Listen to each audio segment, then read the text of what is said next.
प्रिय देशवासियों, नमस्कार। हम सभी ने बीते दिनों में देश का सामर्थ्य और उसका संयम दोनों देखा है। मैं सबसे पहले भारत की पराक्रमी सेनाओं को, सशस्त्र बलों को, हमारी खुफिया एजेंसियों को, हमारे वैज्ञानिकों को, हर भारतवासी की तरफ से सैल्यूट करता हूं। हमारे वीर सैनिकों ने ऑपरेशन सिंदूर के लक्ष्यों की प्राप्ति के लिए असीम शौर्य का प्रदर्शन किया। मैं उनकी वीरता को, उनके साहस को, उनके पराक्रम को आज समर्पित करता हूं हमारे देश की हर माता को, देश की हर बहन को और देश की हर बेटी को ये पराक्रम समर्पित करता हूं। साथियों, 22 अप्रैल को पहलगाम में आतंकवादियों ने जो बर्बरता दिखाई थी, उसने देश और दुनिया को झकझोर दिया था। छुट्टियां मना रहे निर्दोष मासूम नागरिकों को धर्म पूछकर उनके परिवार के सामने, उनके बच्चों के सामने बेरहमी से मार डालना, यह आतंक का बहुत बीभत्स चेहरा था, क्रूरता थी। ये देश के सद्भाव को तोड़ने की घिनौनी कोशिश भी थी। मेरे लिए व्यक्तिगत रूप से ये पीड़ा बहुत बड़ी थी। इस आतंकी हमले के बाद सारा राष्ट्र, हर नागरिक, हर समाज, हर वर्ग, हर राजनीतिक दल एक स्वर में आतंक के खिलाफ कड़ी कार्रवाई के लिए उठ खड़ा हुआ। हमने आतंकवादियों को मिट्टी में मिलाने के लिए भारत की सेनाओं को पूरी छूट दे दी और आज हर आतंकी, आतंक का हर संगठन जान चुका है कि हमारी बहनों बेटियों के माथे से सिंदूर हटाने का अंजाम क्या होता है। साथियों, ऑपरेशन सिंदूर ये सिर्फ नाम नहीं है, ये देश के कोटि कोटि लोगों की भावनाओं का प्रतिबिंब है। ऑपरेशन सिंदूर न्याय की अखंड प्रतिज्ञा है।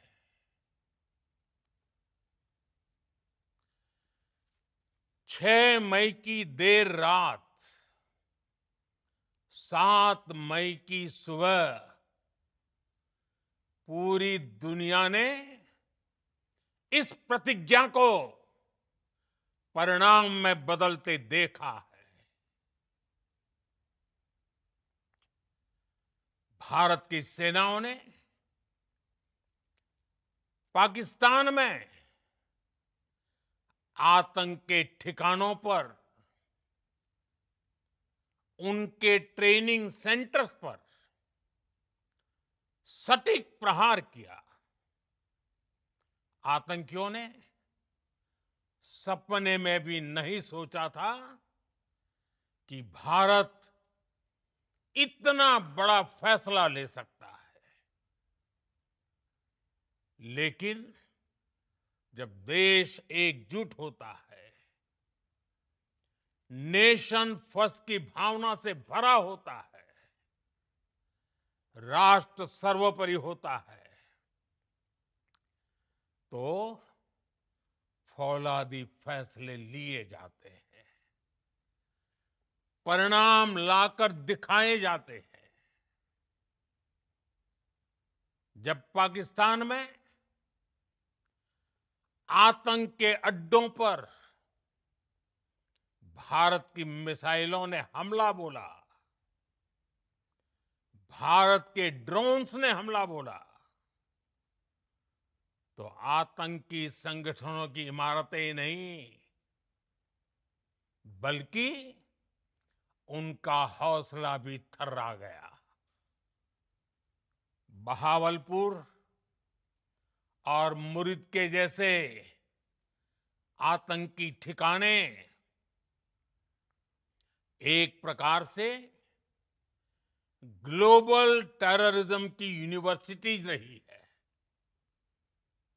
दुनिया में कहीं पर भी जो बड़े आतंकी हमले हुए हैं, चाहे 9/11 हो, चाहे लंदन ट्यूब बॉम्बिंग हो, या भारत में दशकों से जो बड़े बड़े आतंकी हमले हुए हैं, उन सब के तार कहीं ना कहीं आतंक के इन्हीं ठिकानों से जुड़ते रहे हैं। आतंकियों ने हमारी बहनों का सिंदूर उजाड़ा था, इसलिए भारत ने आतंक के ये हेडक्वार्टर्स उजाड़ दिए। भारत के इन हमलों में 100 से अधिक खूंखार आतंकवादियों को मौत के घाट उतारा गया है। आतंक के बहुत सारे आका बीते 2.5-3 दशकों से खुलेआम पाकिस्तान में घूम रहे थे, जो भारत के खिलाफ साजिशें करते थे। उन्हें भारत ने एक झटके में खत्म कर दिया। साथियों, भारत की इस कार्रवाई से पाकिस्तान घोर निराशा में गिर गया था, हताशा में गिर गया था, बौखला गया था। और इसी बौखलाहट में उसने एक और दुस्साहस किया। आतंक पर भारत की कार्रवाई का साथ देने के बजाय पाकिस्तान ने भारत पर ही हमला करना शुरू कर दिया। पाकिस्तान ने हमारे स्कूलों, कॉलेजों को, गुरुद्वारों को, मंदिरों को, सामान्य नागरिकों के घरों को निशाना बनाया। पाकिस्तान ने हमारे सैन्य ठिकानों को निशाना बनाया। लेकिन इसमें भी पाकिस्तान खुद बेनकाब हो गया।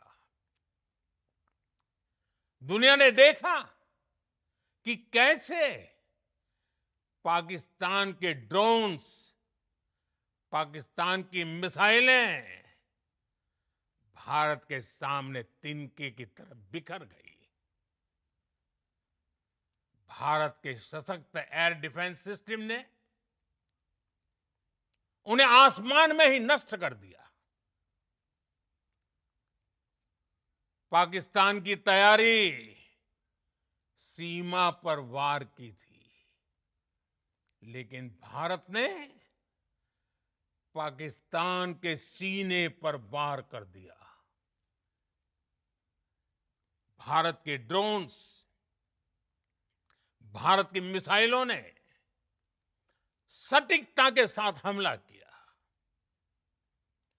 पाकिस्तानी वायुसेना के उन एयरबेस को नुकसान पहुंचाया, जिस पर पाकिस्तान को बहुत घमंड था। भारत ने पहले 3 दिनों में ही पाकिस्तान को इतना तबाह कर दिया, जिसका उसे अंदाजा भी नहीं था। इसलिए भारत की आक्रामक कार्रवाई के बाद पाकिस्तान बचने के रास्ते खोजने लगा। पाकिस्तान दुनिया भर में तनाव कम करने के लिए गुहार लगा रहा था, और बुरी तरह पीटने के बाद इसी मजबूरी में 10 मई की दोपहर को पाकिस्तानी सेना ने हमारे डीजीएमओ को संपर्क किया। तब तक हम आतंकवाद के इंफ्रास्ट्रक्चर को बड़े पैमाने पर तबाह कर चुके थे। आतंकियों को मौत के घाट उतार दिया गया था। पाकिस्तान के सीने में बसाए गए आतंक के अड्डों को हमने खंडहर बना दिया था। इसलिए जब पाकिस्तान की तरफ से गुहार लगाई गई, पाकिस्तान की तरफ से जब ये कहा गया कि उसकी ओर से आगे कोई आतंकी गतिविधि और सैन्य दुस्साहस नहीं दिखाया जाएगा, तो भारत ने भी उस पर विचार किया। और मैं फिर दोहरा रहा हूं, हमने पाकिस्तान के आतंकी और सैन्य ठिकानों पर अपनी जवाबी कार्रवाई को अभी सिर्फ स्थगित किया है। आने वाले दिनों में हम पाकिस्तान के हर कदम को इस कसौटी पर मापेंगे कि वो क्या रवैया अपनाता है। साथियों, भारत की तीनों सेनाएं,